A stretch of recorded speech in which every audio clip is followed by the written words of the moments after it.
Good evening and welcome to this evening's event, a conversation with Canadian water advocate and author Maude Barlow. We're really delighted to have this world-renowned and world-class expert and champion of water with us tonight. We're going to focus in this event on Maude's much-needed new book entitled Still Hopeful, an antidote to the pessimism some are feeling about our global environmental situation. I'm Dave Dempsey, Senior Advisor at FLOW. I'd like to begin with a land acknowledgement. FLOW, for love of water, is located on lands historically occupied by the Three Fires Confederacy, the Anishinaabeg, Odawa, Ojibwe, and Potawatomi nations. We are grateful to these sovereign nations for sustaining their sacred waters since time immemorial, and we're humbled to be a partner in protecting the Great Lakes watershed for future generations. We invite all to honor the first guardians of the water we love by incorporating the Anishinaabeg's water ethic and traditional ecological knowledge into our individual and collective relationships with water. Now, just a little bit about FLOW's mission. Our mission is to ensure the waters of the Great Lakes Basin are healthy, public, and protected for all. An indispensable tool to ensure the Great Lakes remain healthy, public, and protected is the public trust doctrine, and this is FLOW's foundation. Applying public trust policies to our current threats, FLOW and other partners work together to preserve this heritage and chart a new and better course for our generation and generations to come. A little bit about Maude now. Maude is the best-selling author of 20 books. She sits on the board of Food and Water Watch, the Global Alliance for the Rights of Nature, and is a counselor with the World Future Council. She served as senior water advisor to the UN General Assembly and was a leader in the campaign to have water recognized as a human right. She is a recipient of 14 honorary doctorates, the Right Livelihood Award, and is the current chancellor of Brescia University. She lives in Ottawa. A little bit about the show tonight. We're going to begin in just a second with the video of Jim Olson, our founder of FLOW, paying homage to Maude for her great career in this new book. He'll be speaking from his home on the Platte River. Then we'll be turning it over to Liz and Maude for the conversation. We'll be saving about 20 at the end of the program.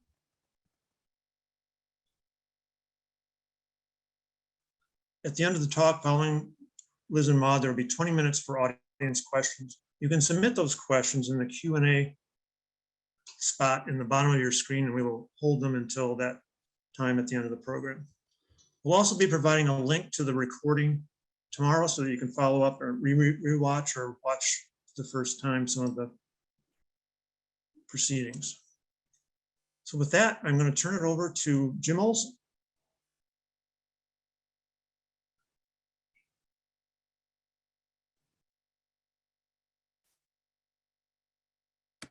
My name is Jim Olson.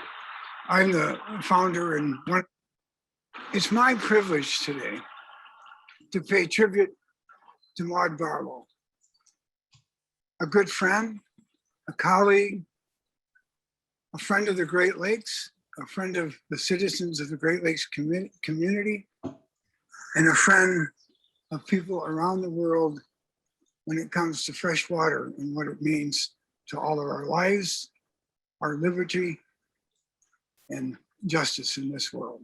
My name is Jim Olson. I'm the founder and one of the senior legal advisors at For Love of Water FLOW.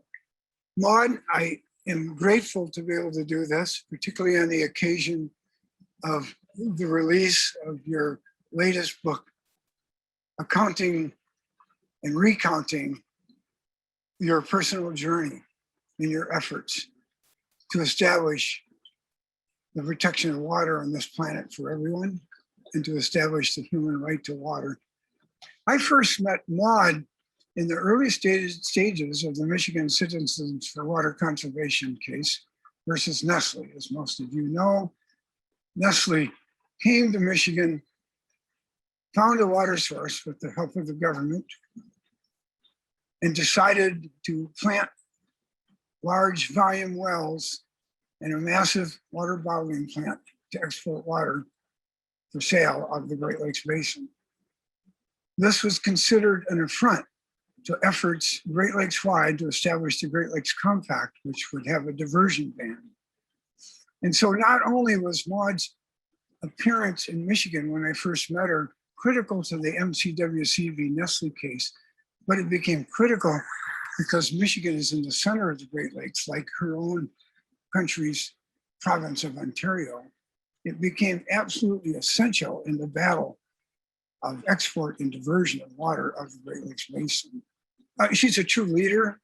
She has given us words and wisdom that have been forged by the fire of a heart. These valuable waters, including what we see behind me and around me today, and its fish and habitat, and the uses by the public of the water, are public and held in trust for every one of us. Maude and Food and Water Watch, during the Nestle case, gathered together people from all over the country and Canada to form a coalition to go after the underlying issues threatened by bottled water exports, the privatization, commodification of water, the loss of control, the subsidy of private gain at the loss of something very valuable, which is public for the last 2,000 years. Maude and Flo have married her lifelong effort to establish the human right to water at the United Nations for everybody on this planet. And as a result of that effort, in July, I think July 28th, 2010, the United Nations General Assembly passed a resolution recognizing the human right to water and the human right to sanitation and health. The human right to water established accountability to all governments. This is a critical point at this point in history. Maude entered her own words in the General Assembly record language to the effect that not only is there a human right to water, but it's protected by the public trust. And for the first time in history, those two words appeared in the same sentence. The government is the trustee to protect those rights and has a duty, whether we have to go to court or not. It's a continuing perpetual duty which must be effected at all times. I like the afterwords that she puts in the book, Still Helpful, quoting C.S. Lewis to the effect that we may not change the beginning, but we can start here and now to change the ending.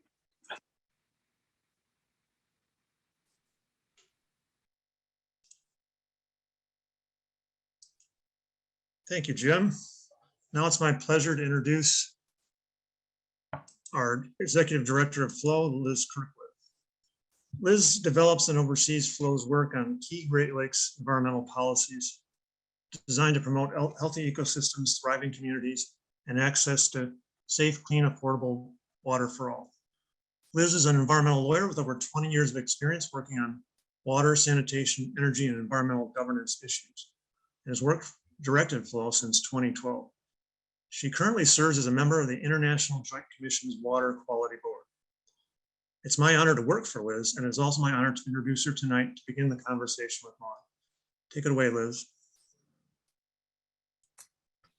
Thank you so much, Dave. And first, I want to congratulate you, Dave, for today's reception and honor to receive the very prestigious IAGLR 2022 Jack Valentine Award for your important and sustained efforts to inform and educate the public and policymakers on Great Lakes issues.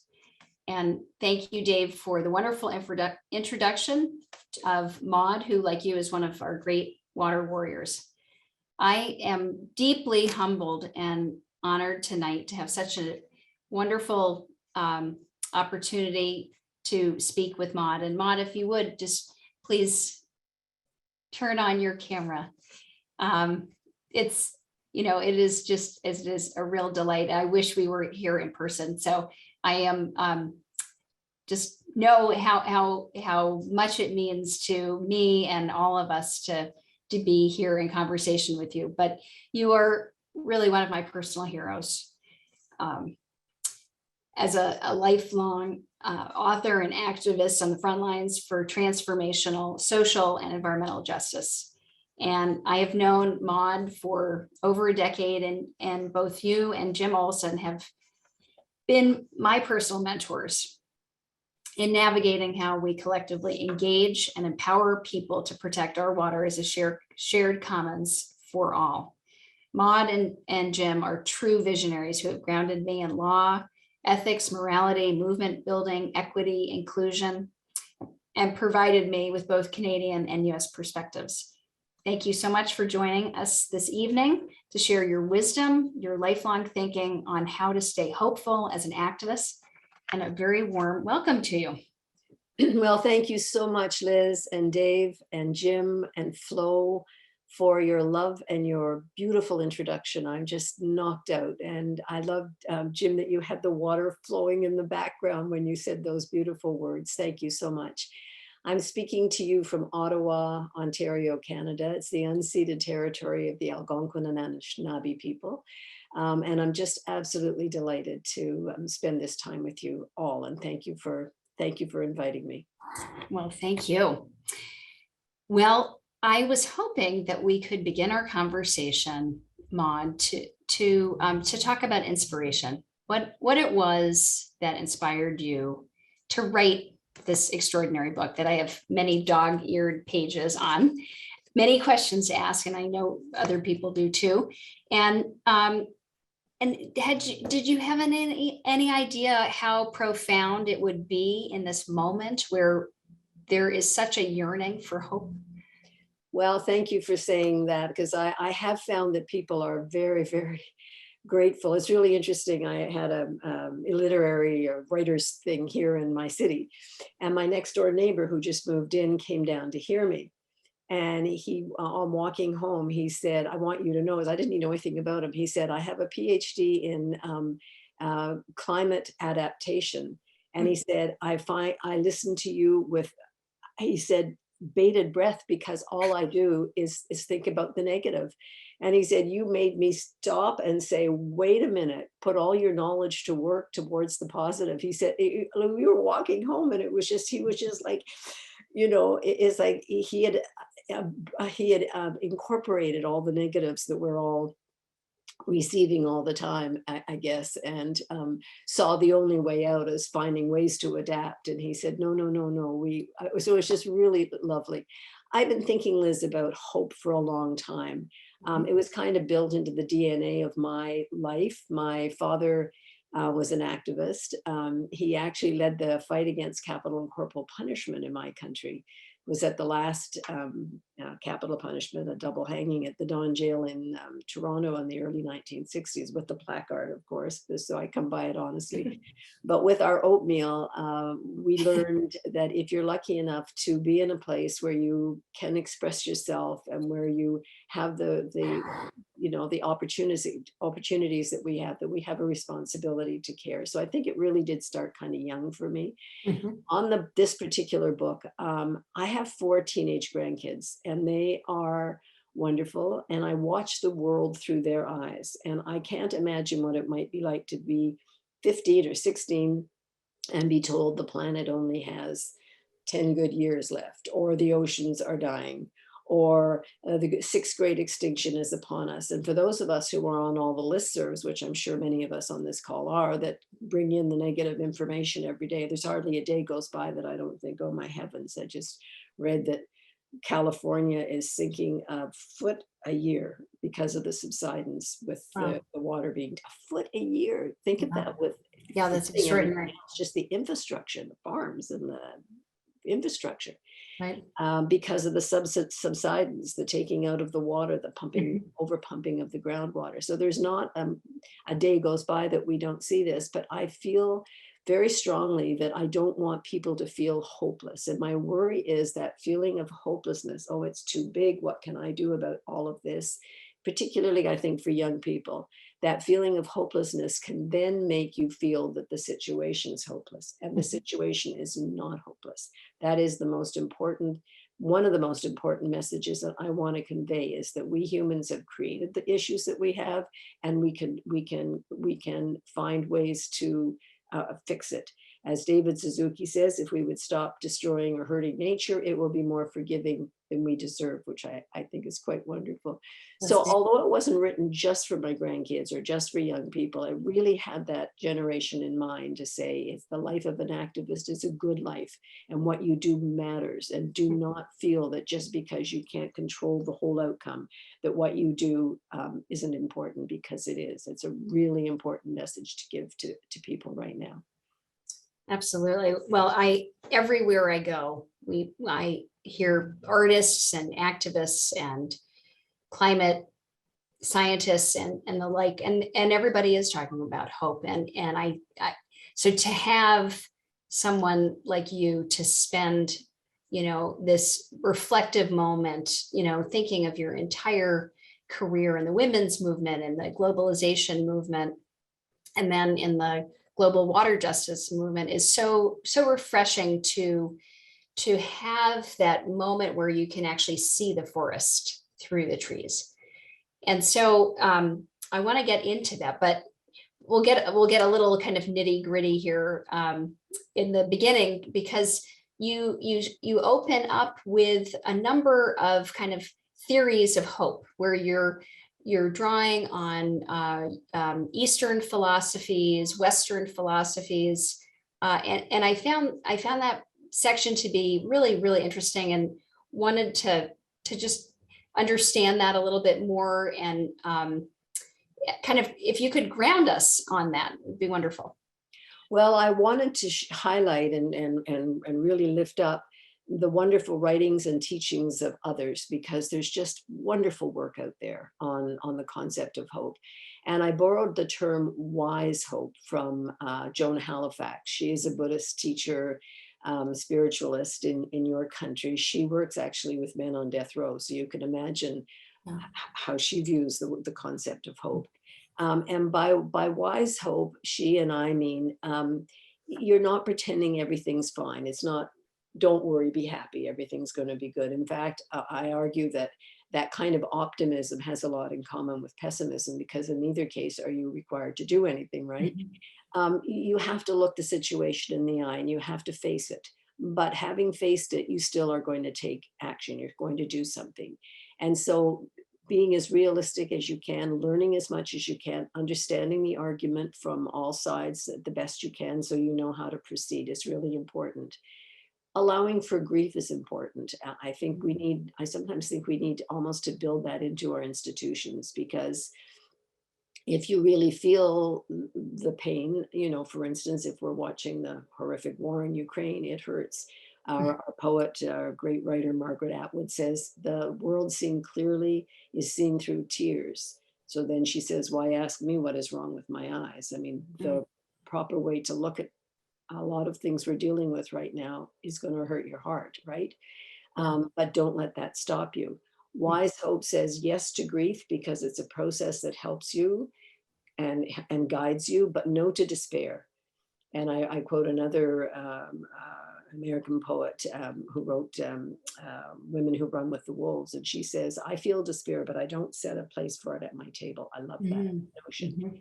And Greta Thunberg, when she was only 11 years old, learned about the climate crisis and was so devastated, she basically took to her room for 2 years, lost weight on that little frame. She's not big in the first place. And one day she got up and she walked down to the Parliament building in Stockholm, her country, Sweden, and she sat there for 2 years, and she's led, as we all know, a global youth movement. But she said the moment she took action, not knowing where it was going to go, not being sure what it would mean, the moment she took action, the despair lifted, the depression lifted.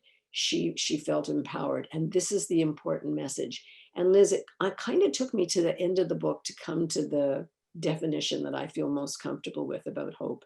And it's this: hope is the commitment to protect all that is good for future generations and the planet, knowing that you cannot control the outcome. And for me, I'm a real type A. Like, I want this legislation changed in this state, right? I've got a plan.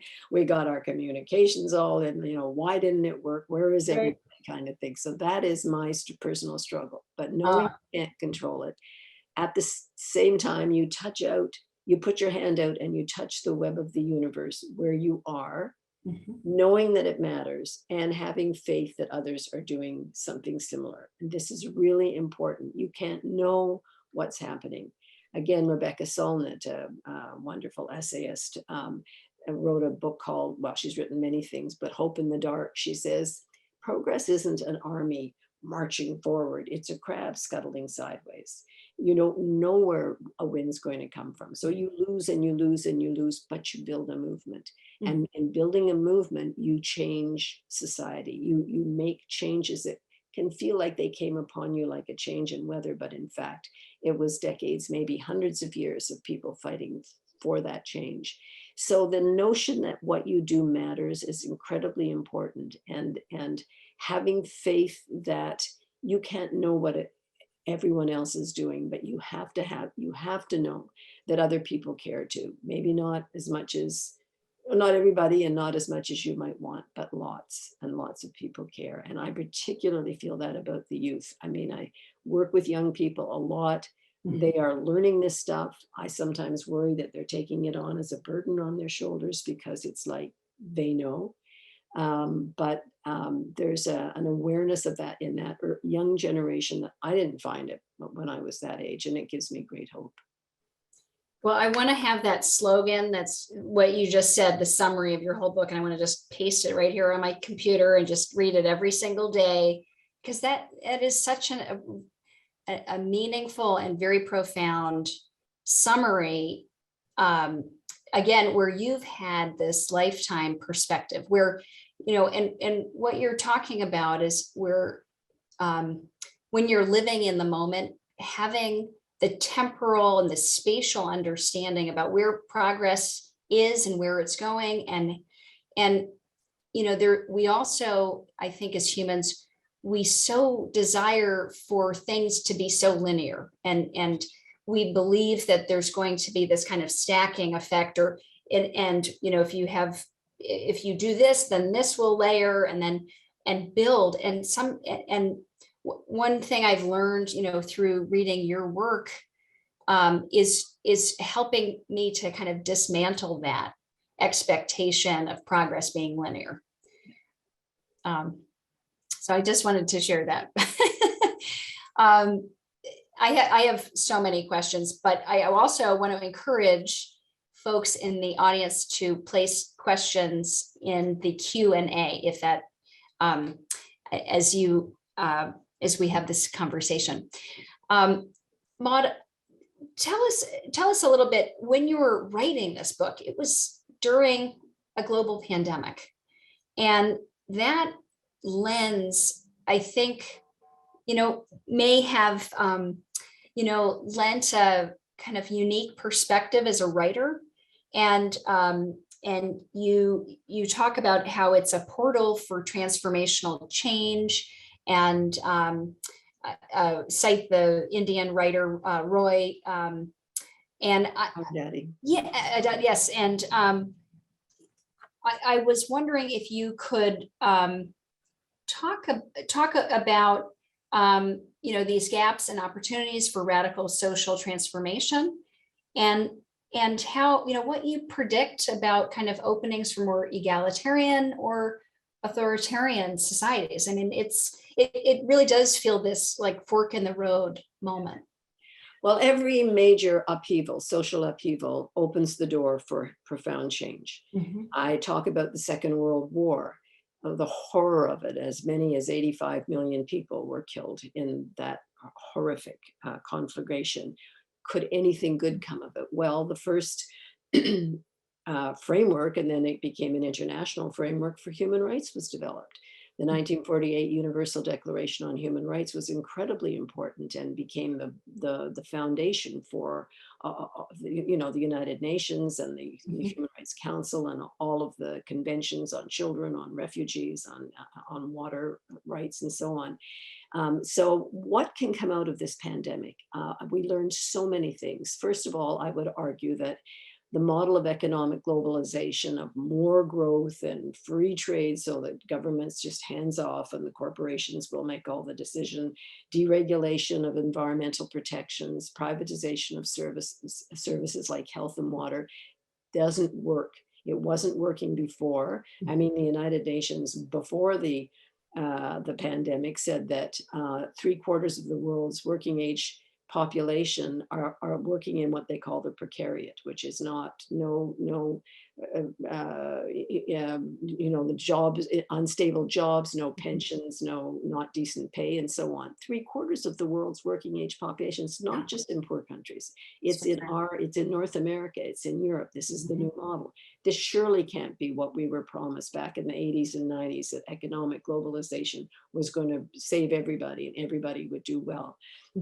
So we already knew that it wasn't working, but the pandemic showed us that there were huge gaps in depending on the private sector for food security, for vaccine security, for healthcare, for security, for medical care for ordinary people. It just became so clear. It became so clear that even the institutions that used to promote it are now using totally different language.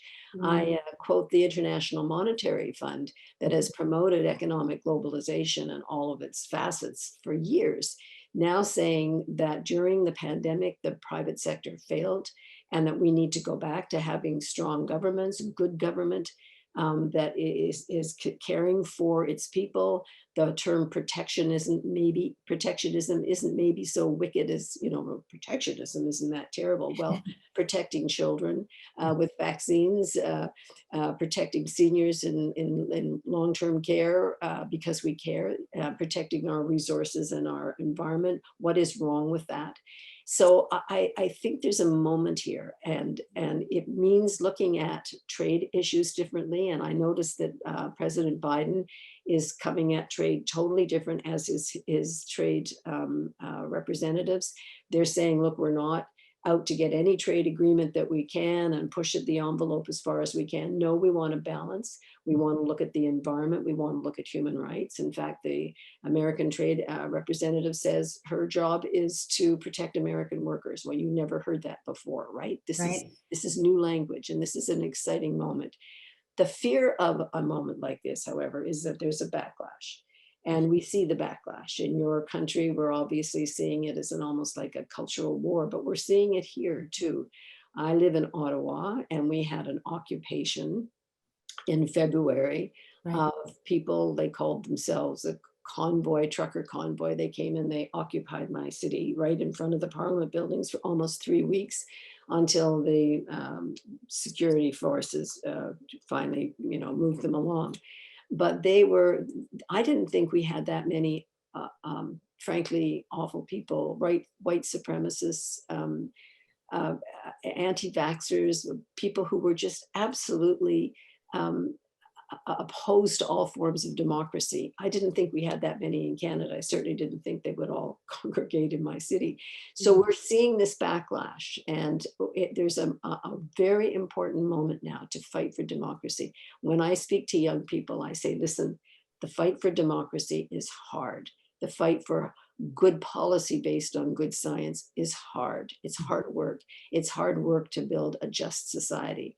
And you know what? Every generation has to do it in its own way. It's not like, there, we put that in the oven and it's baked. It's going to come back. It's going to come at you in a different way. And in your case, it's in many ways, it's what you're dealing with the January 6th inquiry and the charges of election fraud and all of that. So that backlash is really powerful because things have opened up.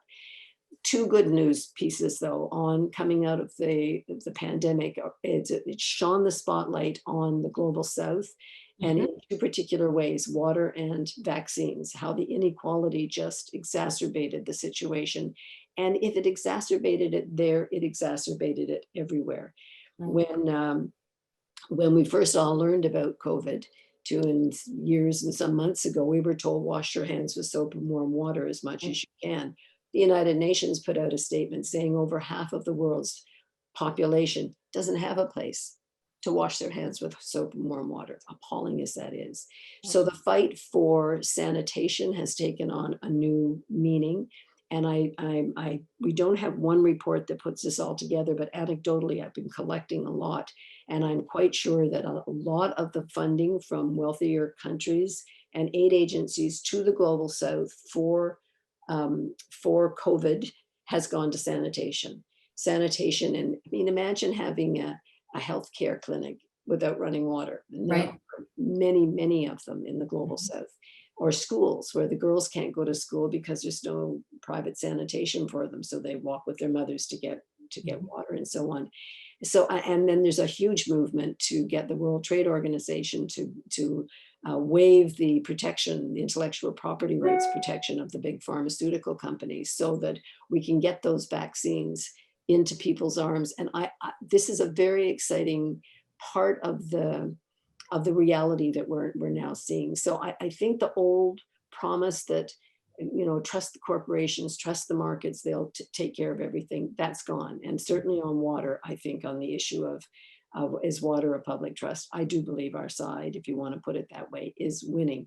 But we are in a race, of course, against many issues and many other views. And this is a very important time for people to get involved. This is not a time to say, well, it'll all sort itself out, or there's nothing that little me can do. There is everything you can do, and you need to be part of it. I loved how you kind of helped us break that down, and I agree with you, Maude, that this really is a critical moment in our history to not only articulate the vision of what we want, but then go after it. And like you chronicle in the book that, you know, it's not just one battle, right? This is an effort that you have to dedicate your life to. And I loved how you also talked about COVID and its nexus with water, access to water. And I wanted to bring that back a little bit to the Great Lakes and talk about the water shutoffs and the 140,000 households in Detroit who have had their water shut off since 2014, and how it took a global pandemic for the state of Michigan to institute a temporary moratorium on water shutoffs. Now, that was lifted last year, and but the city of Detroit's moratorium is in place until the end of this year. But starting in January 2023, those shutoffs are likely to commence again. And Food and Water Watch and I'm not remembering the scientists who collaborated with them, identified and looked at the policies across the country that instituted moratoriums and connected it with saving lives. And so we know that access to water is fundamental to life, and it's a public health crisis that we have to address. So maybe you could just speak a little bit to this issue about how there can be a national movement to place a moratorium on water shutoffs. Well, thank you for that, Liz. As you know, it's the shutoffs are evidence, proof that this isn't just a problem of poor countries, poor people in poor countries. Exactly. That's one way to look at it. It's out there. It's, Right. Nor, by the way, is the issue of the lack of water. I mean, the declining water stocks are everywhere. There just isn't a day goes by. Today I saw one on Italy and the Po River in deep decline, and Great England the couple of days ago, Great Britain, the water crisis coming, great big, headline. I mean, it's not just in some countries that we like to say, well, that's there and it's not here. It is global. And even if we do live in an area that has more water, like those of us near the Great Lakes, there are going to be people and corporations and commodity and food producers and everybody coming to where that water is. So where it is one world, ready or not, it truly is. The Detroit situation has touched me deeply. I've been there many times. And fallen in love with the Detroit water table and the wonderful people and the model that they put together, which is not just environmental or welfare rights or whatever. They put the movement together. They just brought all sorts of groups together to say it's not only a human right, it's an environmental issue. It's water has rights too. They really have a very broad and exciting vision. And one time we brought public water from Canada, and we had a convoy, our own convoy of trucks and cars bringing water. Now, of course, it was just a symbol, if you will. We brought big jugs of water, but it's not going to do anything for the millions of people who need it. But it was just lovely, and we got stopped at customs, of course, coming into the U.S. And they knew we were coming, and they gave us a bit of a hard time. And then they knew they were going to let us go. And I said, "This water is free. Do you want me to pay for it?" We had a little bit of fun at the border, but it was really moving, and we actually got quite a bit of good media on it. And we also brought in the United Nations special rapporteurs on housing, on food, and on the human rights to water and sanitation. Three of the human rights special rapporteurs to study the situation. And they basically said, Michigan, in allowing this, and Detroit are actually violating the human right to water as understood by the 2010 United Nations Declaration and resolution on the human rights to water and sanitation. So it was really important to bring this forward. And of course, we look at Detroit, we look at other inner cities, and we know that this is part of what we call environmental racism, because in Detroit, as in many other cities, it's a largely African-American community, an older community, unemployed. People simply cannot afford the price of water as it goes up and up and up. And in many places, we are dealing with what I call the perfect storm: declining water stocks in the world, polluted or just not there anymore, growing inequality between countries, but within nations itself. And then, of course, the rising price of water. So you just simply have people who cannot afford it. We have wonderful stories. In France, there was a worker with the water department who absolutely refused to shut off people's water, and he was fired, and he took it to court, and he won. He got his job back, and he got compensation, and he was, they had changed the law. Basically, they said that the workers had a hero.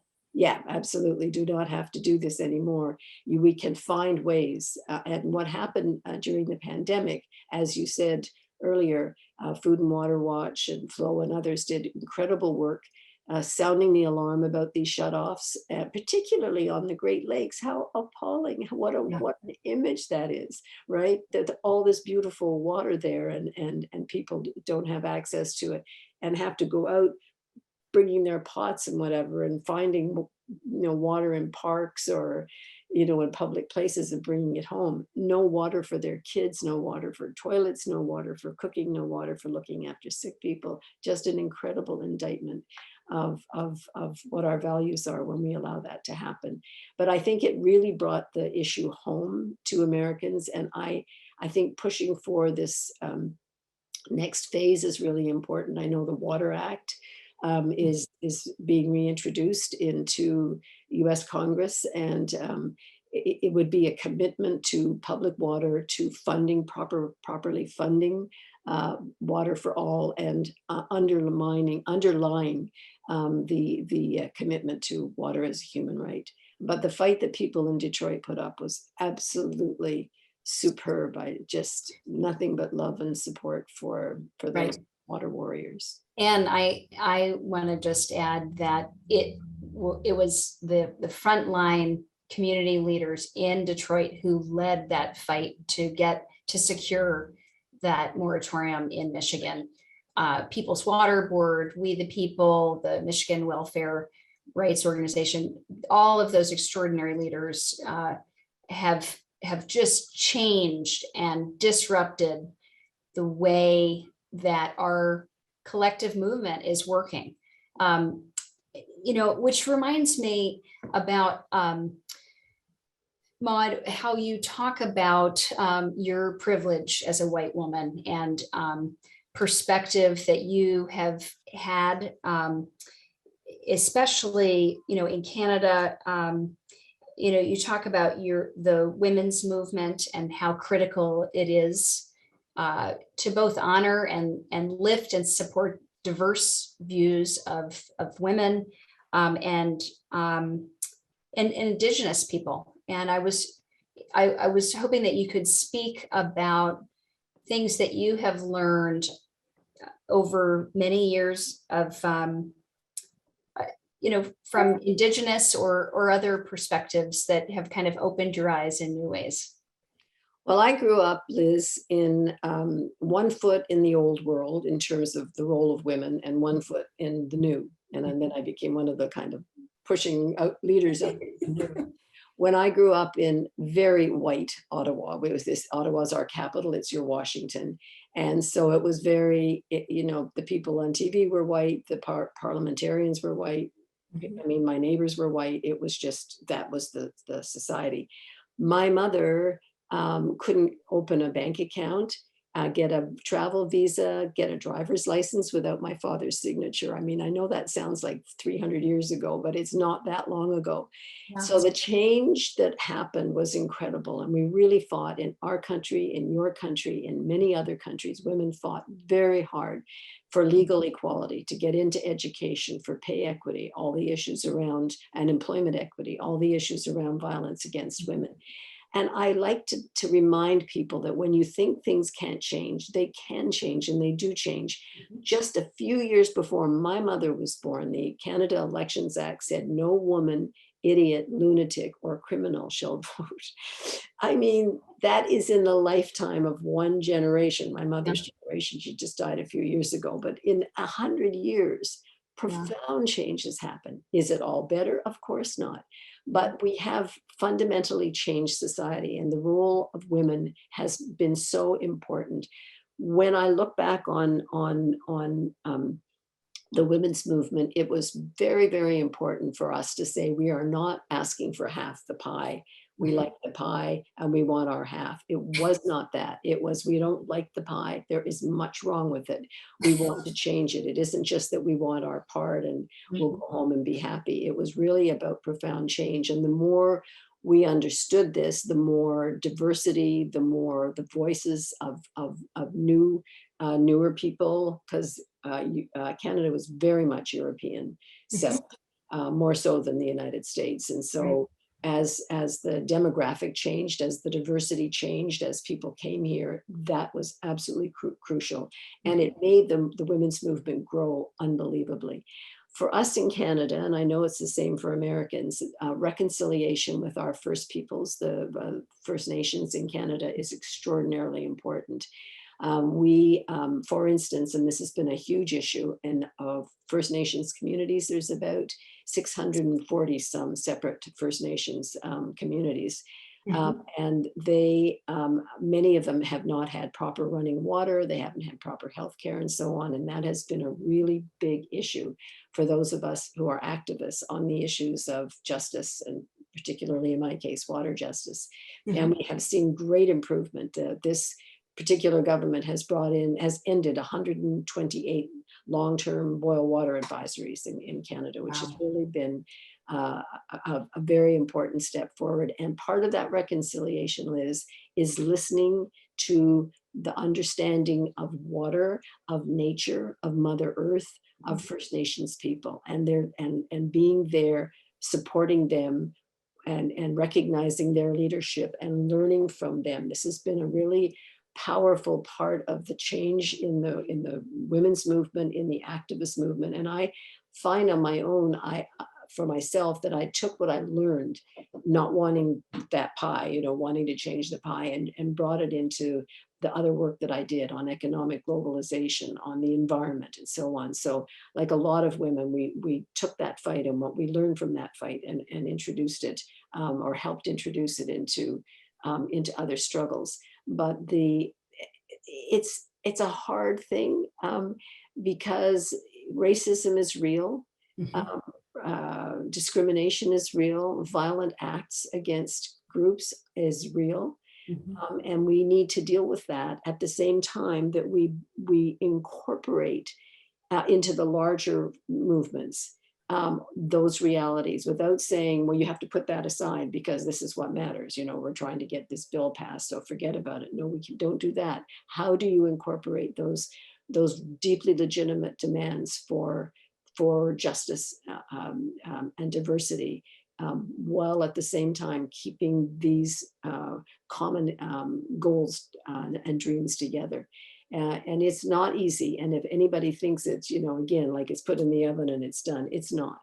Right. This is just a struggle that you have to maintain, but it will make you more powerful if you open up to the views and understandings and life experiences of people not like yourself. And that was a really important lesson for the women's movement in my country. And I quote Gloria Steinem, who says exactly the same thing for the US.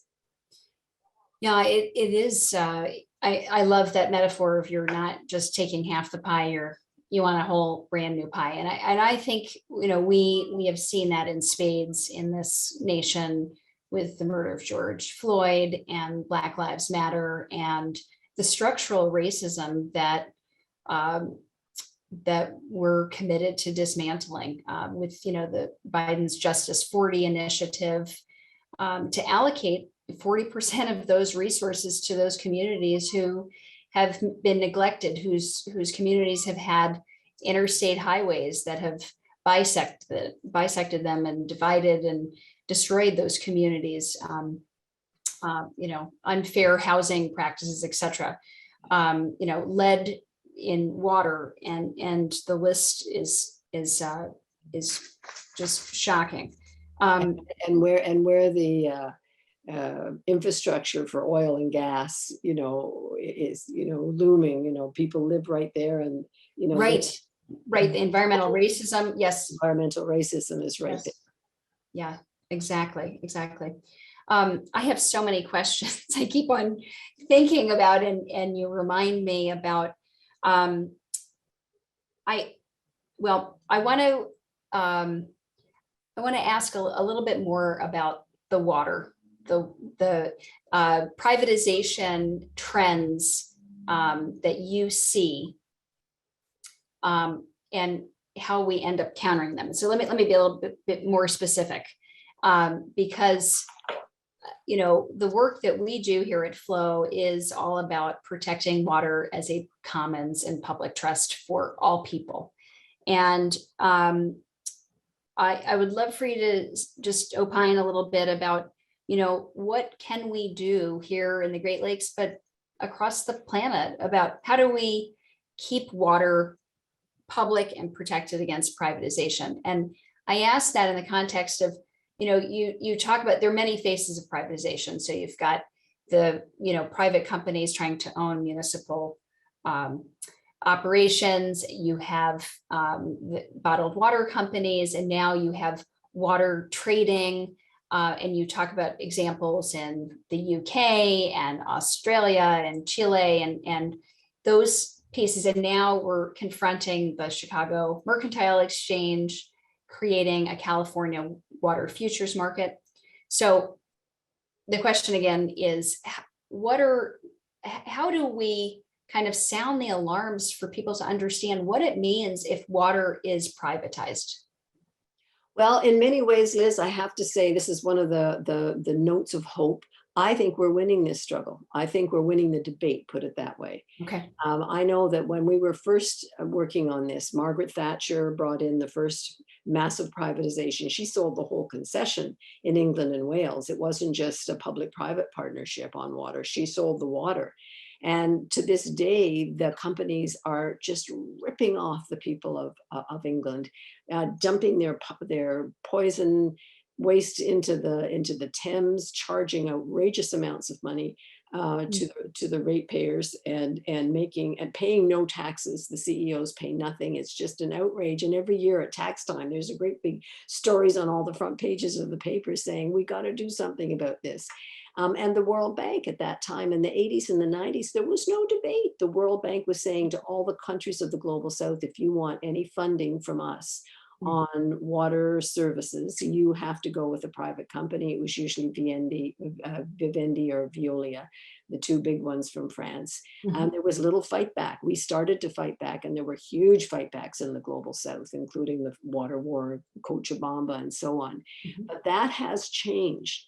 As of the last time I looked, which was a few weeks ago, there were 337 municipalities in the world that had tried privatization, realized it was a mistake, and have taken their water back under public control. And we're talking some like Berlin and Paris. Right. Paris, my favorite story is Paris, because they waited until this contract was done. I guess it was about 10 years, 11 years ago now.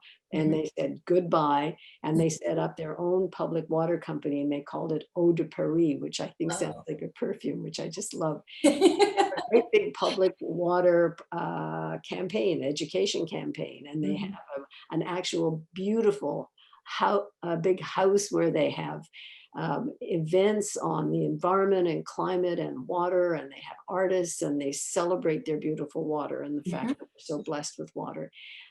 So there are wonderful stories around there. And in fact, in most business schools where they still are teaching, well, there's a water crisis, but the best thing to do is put the water on the open market for sale, like oil and gas. No longer are they saying it so surely. They are recognizing our movement, and the World Bank is no longer just saying to countries of the global south, you have no choice. They're basically saying, well, a public option is very much there for you. And so there's been quite a profound change. So that's a good story, although it's still, it's not over. Then we have the story of water trading or water markets, which countries like Australia and Chile got into really deeply, and parts of the American West, California, Texas, and so on. In Australia, they were in a terrible drought. They needed water for the Murray-Darling, their major river, or rivers that come together. And so they thought, well, if we privatize, like farmers have licenses, if we convert those to markets, like they own the water rights, then surely they'll conserve, and then they can make money on their extra water that they can sell. That was the theory. It was a wrong decision. The price of water went through the roof. The big agribusiness bought out the small farmers. The big banks came in. The big foreign investment firms came in. Hey, free water, right? And bought up huge amounts of water, so that when a future Australian government wanted to buy the water rights back, they couldn't afford it because it was so expensive. Chile, this was the legacy of Pinochet, who totally privatized not only the water services, but the water itself. So big mining companies like in their constitution, right? Absolutely. They come in and they are able to bid on the water and outbid local indigenous people, communities, farmers, and so on. That is changing. There's a new constitution being developed in Chile, led by an indigenous woman, by the way. A very, very exciting development. And in your country, in the West, of course, it was first in time, first in right, to get farmers or business or ranchers or miners to come to California and other places. They would say, well, you have permanent water rights, and they will go to your children and children's children. And of course, now we see farmers raising what I call water as a cash crop. Let's not grow anything with this water. Let's just sell it. We need new law. I mean, the law that was built into effect in the American West and parts of the Canadian West were for another time and place, and need to be changed. Then we also get privatization when big agribusiness companies or mining companies come into a country and get the right to a body of water, or maybe a huge plot of land and the water. That's privatization. If I'm a mining company and I've got a 60-year lease to dump my cyanide waste into that lake, that's a form of privatization. And we really have to put the spotlight on it. And then we have the water futures market, which you raised. But as you know, and Flo is part of it, we've put together a network of groups in the United States sounding the alarm on this, and now have legislation being prepared for Congress to ban water futures trading, which is really important, because if it starts in California and it starts in the United States, I just came back from this speaking tour in Germany on water, and they very, very firm about water being a public trust and a commons in Germany. But they're very aware that if this starts in the United States, it'll start to steamroll, and as it does, there will be people promoting this. In many ways, I think we're winning. We're in a fight against time and the loss of clean water. And that's the other part of this discussion, is that we are polluting and diverting and damming and over extracting our fresh water sources to a very alarming extent, so that the fight around the human right to water, or seeing water used as a weapon of war, as it's being used by Russia now in Ukraine, all of these issues are right there. We need to stay strong on our vision of water as a public trust, which Jim Olson has been so brilliantly articulate on and such a leader on. We have to stay strong on the notion of water. This is an issue of justice, not charity. We have to realign our relationship with nature and learn from Indigenous people about the fact that we are nature, and hurting nature is just hurting ourselves, and we don't have dominion over others. We are just a species like other species that can talk, and maybe they can talk too. We just don't know their language yet.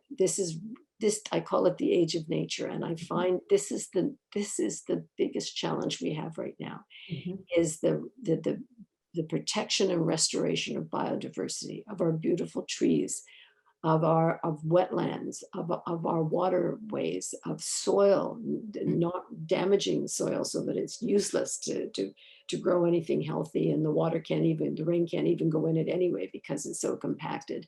We know what we need to do.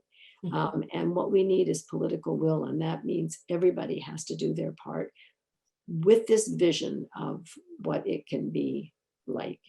And I know our time is coming to an end soon, but I just want to maybe just end my part of it with the Carl Sagan quote that I love so much. Carl Sagan, you will know, is the late great American scientist, environmentalist. I used to watch his program when I was a kid, and he would talk about billions and billions of stars. I love his voice. Billions and billions of atoms and stuff, and marvelous man. But he said this, and I love this. He said, anything you want to do is not going to happen if you cannot breathe the air or drink the water. So he said, don't sit this one out, do something. You are by fate, accident of fate, alive at an absolutely crucial moment in your planet's history. And I take that to mean, stop feeling sorry for yourself. Okay, we got problems. This is the work that's been given to us. This is the task that's been assigned to us. We need to pick this up and take it as not only a challenge, but a gift. And that's the source of hope for me. Oh my gosh, it is just so, so beautiful, Maude. I want to make sure that I do ask, we had a question from the audience, and I want to make sure that I honor them if you could indulge me here. And this person has written, given all the issues going around us, Ukraine, COVID, the economy, how do you maintain energy and focus on protecting the human right to water? It's hard. And I'll tell you, the war in Ukraine really, I'm sure it's the same for many of you, just devastates me. I take it personally. And when I see these young people fighting and dying, and I see the cruelty, I don't understand where it comes from. I just simply, it's just simply amazing. And I see water being used as a weapon.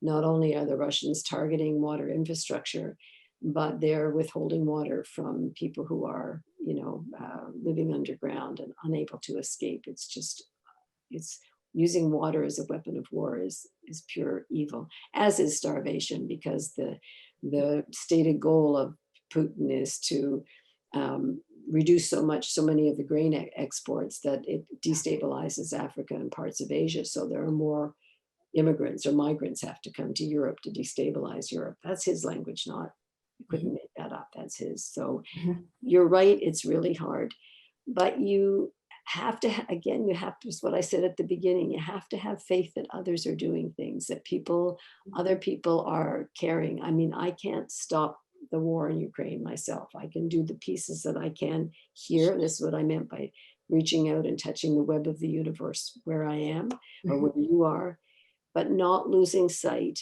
of this long-term goal that I've worked on and you've worked on and Jim's worked on, Liz, and Dave for so long. The protection of the beautiful Great Lakes and the rights of the people who live there to have dignity and access to their human right to clean water. We just mustn't lose sight of that, because then you've moved away from that into this, and you've abandoned in a way. So we need to stay steady with the issues that we're called on to fight for. Well, Maude, thank you for an incredible hour conversation with you. I cannot thank you enough for sharing your wisdom and your wonderful perspective of how, we can link arms and carry on together. And, and I love that other quote that you have in the book from Banksy says, when you are tired, learn to rest, not to quit. And that self-care message is so beautiful and I know needed. And I wanted to talk about burnout for all the activists, but we'll have to have another session. And it's just a last word on that, and that is that it struck me as interesting. I didn't start out to write about kindness when I started writing the book, but it just kept coming back as a theme. Kindness to yourself, kindness to others. There's sometimes a lack of kindness in some of our movements, and we really need to look at that. We really need to remember what it is we're struggling. And maybe that seems too big, so maybe I'll go after you instead. You're sitting across the table from me. Maybe you're a little easier to go after than this big thing. We need to step back and take a deep breath. Be good to ourselves and be good to others. It's really, really a huge part of the message on hope. Yeah. Well, I want to thank you again. Thank It's you. a perfect place to end. And I just want to let everybody know who's listening tonight that we will be sending you a follow-up email with a link to the recording. If you don't already subscribe to our newsletter, please do so. For loveofwater.org. And we have some great events coming up, including one on another virtual webinar on Line 5 on July 28th. And thank you, Maude, for just shining such a bright light on what we all need, hope. Thank you, Liz. Have a great night, everybody. Thank you.